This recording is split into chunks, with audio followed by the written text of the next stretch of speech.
Hey guys, thanks for tuning in. So today we're going to be reviewing the Eachine HHC mini quad here, and this is a review model from UAV International. They sent me this to review for full review, and I will have the links down in the description if you would like to check this out, pick this up if you end up liking it. So what we're going to be doing is basically taking this out of the box, doing an initial inspection, setup, getting it ready to fly, and then we're going to go out to the park and cut to some flight video in the park, also some home flight, just to see how it performs in a winded environment and also a windless environment. Then come on back to the bench, maybe do a little bit of crashing beforehand just to see how it holds up, and come on back to the bench, do a final pros and cons, afterthoughts back on the bench with all the specs of flight times and how it flew and everything. So anyway, to get started with the review, let's go ahead and unbox this guy, see what we get.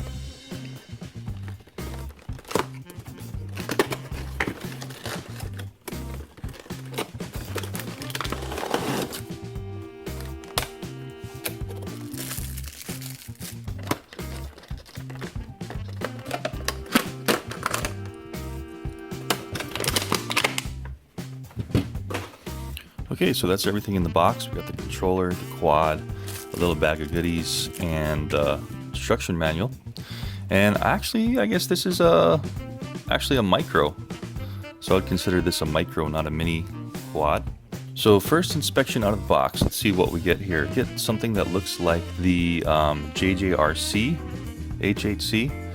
I also did some mods. I think the JJRC HHC was my first ever quadcopter, so this one brings back a lot of memories. It's got the same design on it here. It looks like just a mini replica of it, which is interesting. And so it looks like right off the bat we're getting these prop guards here that we can unscrew if we want to. We're getting some landing gear pre-assembled, which we also can unscrew if we want to. It's got some screw holes here. We get an on-off switch, and I'm just turning on. We're getting red indicator and blue indicator lights on all four corners. That looks like they shine all the way through the arms, so that's great. And it looks like we've got a little plug-in here on the bottom. So there's the charge port to charge it, kind of like some of the Nanos have. Looks like you can actually open the top here, and you can actually access the battery. And if you wanted to, you could swap out the battery or charge it if you have one of these micro JST type of adapters for your charger. So that's cool. They give you some options to access the actual battery. And this one, interestingly, has a built-in camera. So it is kind of facing down at maybe a, gosh, it looks like a 45-degree angle. So doesn't look like you're going to be able to adjust that angle, unfortunately. But they do give you a camera in there, and it looks like on the side here there is an SD card slot to put in a micro SD card if you want to do some recording or picture taking.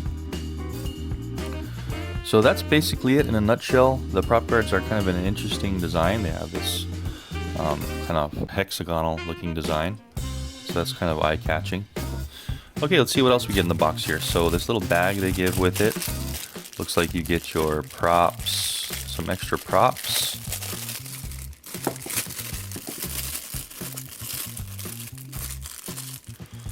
Fortunately, they only give you 2 extra props, so would like to see 4 props as always, but at least they give you a couple to start with. Then here's the charger. Just plug this into any USB charger, phone charger, or a computer to get that battery charging, and you'll plug that in right here to charge the battery itself. And it looks like you're going to need the screwdriver to open up the battery bay initially. Then it looks like after you initially open that battery bay, you won't need to put that screw back in. It takes 4 AA batteries.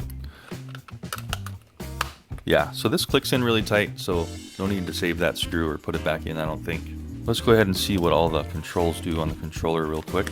Okay, so left top trigger is going to be your speed control. So it looks like you click that for your rate control. It'll make it pitch more forward or backwards and all that stuff for faster flying. And then this will be your flips button. So you click your flip, you probably hear some beeping, and then you move your right stick to flip in any direction. And then most of you probably know what the thumbsticks do, but just in case you don't, here's your throttle up and down, so to gain altitude, lower altitude. And then here's your yaw rate to make it spin like this in both directions, your yaw stick. And then your front and rear pushing forward or back is your pitch, make it pitch like this. And then rolling is left and right like that to make it roll like this. Looks like pushing up, if you do have your SD card in, which they don't give you in the package, so you're gonna have to provide your own micro SD card. So clicking up on this will start and stop your photo and video. Looks like you'll probably either hold it or click it once. We'll test that out in the flight test. And then the left and right actually do fine tuning for the yaw. And then pushing down on this will give you headless mode and return to home. So we'll test out how that works also when we fly. And then all these buttons here are just the trims for the stick, so pitch and roll trims here. But anyway, that's it, guys. That's all the controls. Here's everything you get in the package, except this pen, of course. So let's go ahead and charge this thing up, pop an SD card in here, get this all charged up, go out to the park, do our test flight, also do some testing in the house, see how it flies in the house, see how it does with some crashing. I'm going to go ahead and probably fly it without the prop guards. So just to note real quick, I am taking off the prop guards, and I'm seeing that screw is actually holding in this motor assembly. So looks like we're going to want to put this screw back in. So that screw basically doesn't really do much to hold things together unless you have the props in. So another somewhat bad design on when you take off your props. The H606 I just reviewed too had that same problem where you take off the props and the screw actually holds everything together with the prop guards.